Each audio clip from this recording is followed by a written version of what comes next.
The next exercise, you bring the arm, you bring your bench down.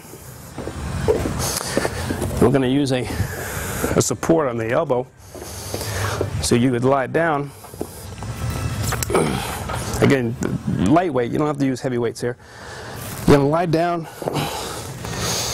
put the pad, you can use a towel, I'm using a medicine ball, but you want something to support so that you can have something to press on for some leverage. Because when you don't, you jam into your arm, your arm into your side, and that's going to get you out of the right placement. So by having some leverage, it's going to give you enough support so you can really work and isolate the rotator cuff. This will work all 4 parts of the rotator.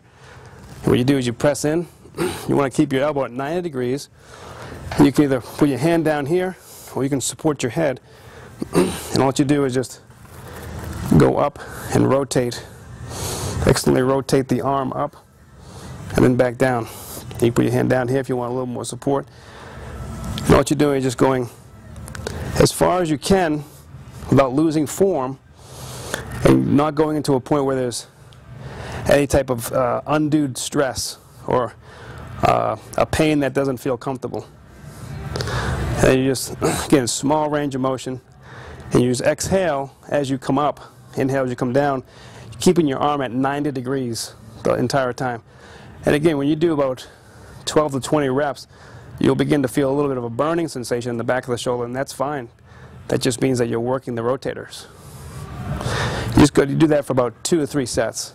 And then you go over to the other side and do that as well. So that is the side lying external rotation.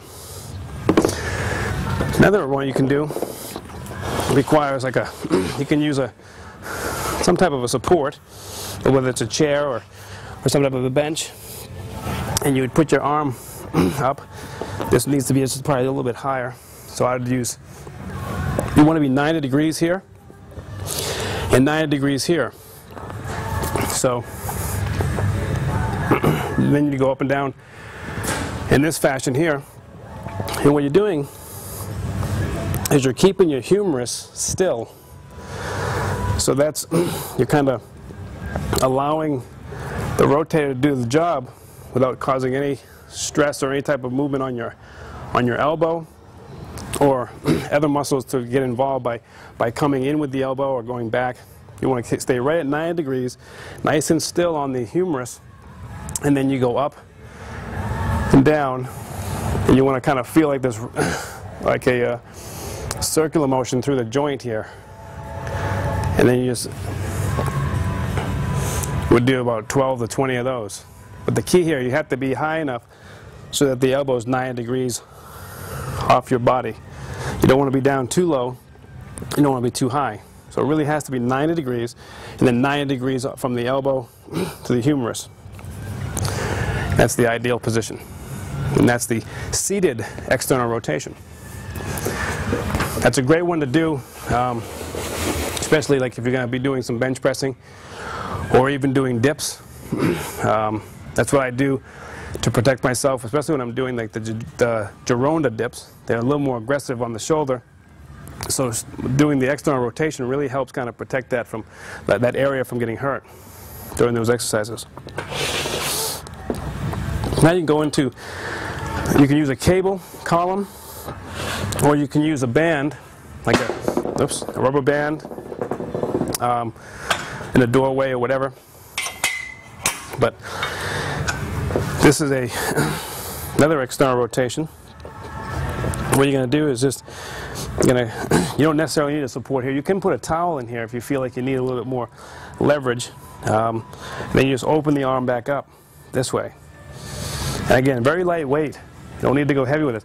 And you don't want to flare the elbow out. I see some people going like this, and that's incorrect. So that type of person would be good to have a towel there, so they could have that leverage so they can press against it. Because they don't want the flaring elbow syndrome. So you want to keep that elbow in tight, and then you open it right up, just like so.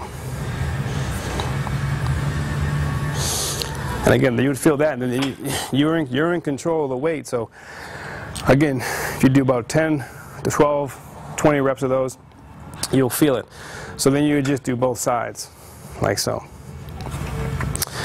Now the next one is the internal rotation.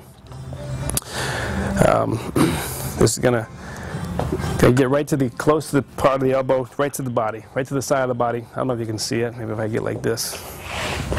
So this would be the kind of the angle here, and then you would just you'd close it in.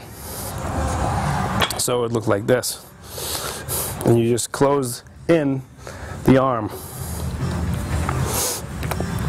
Again, keeping the elbow in contact with your body, and you exhale as you pull in.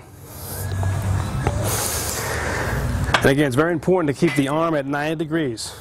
So you keep that arm at 90 degrees, and then just crank it in. Keep the arm 90 degrees, crank it out. Just great warm-ups, and very effective for developing the rotator cuff area. Another one.